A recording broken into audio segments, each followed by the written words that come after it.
Bonjour tout le monde. Alors question aujourd'hui sur où faire manger les vaches quand après une sécheresse l'herbe commence à repartir, mais que la pousse ne se fait pas de manière égale partout.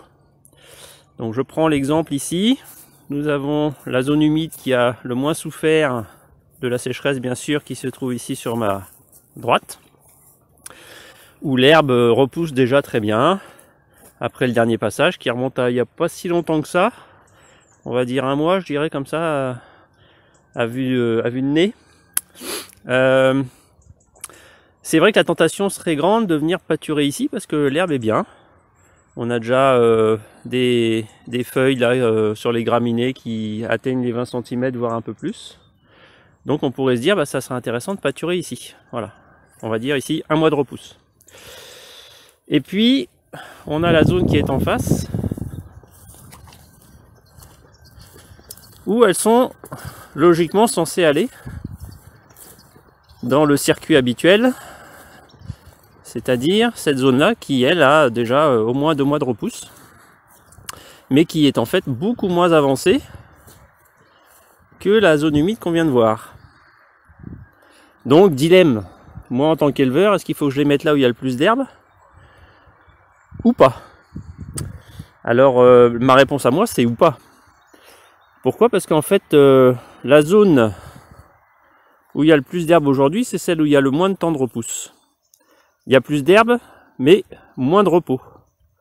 Donc premier problème, le parasitisme. Si je vais faire manger mes vaches là-bas, elles vont rencontrer des parasites qui vont être a priori plus actifs, ou en tout cas plus présents, que sur cette zone-là. Puisque là, il y a eu plus de temps de repousse. Enfin, pas plus de temps, oui, plus de temps de repousse, en tout cas plus de temps de repos. Voilà. Mais l'herbe a repoussé moins vite, pourquoi? Parce qu'il lui fallait beaucoup d'eau pour redémarrer, parce qu'on est sur une zone relativement séchante.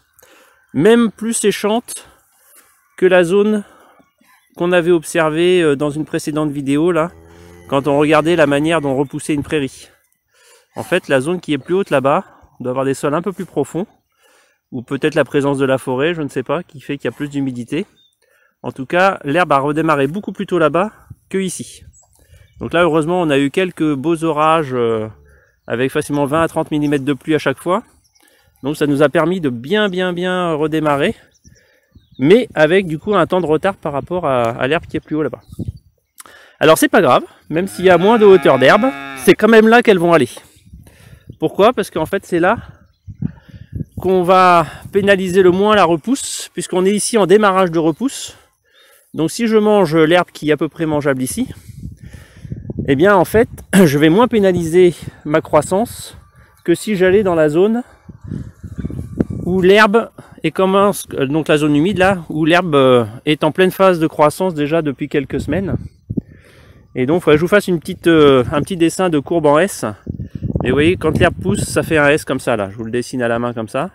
Donc ça monte doucement au début, puis quand les conditions sont bonnes, pouf, ça décolle. Et puis après, ça stagne, on atteint une asymptote là. Et puis voilà, la croissance est finie, on est en fleurs, on est en graines. Donc ici, là, on est en début de démarrage.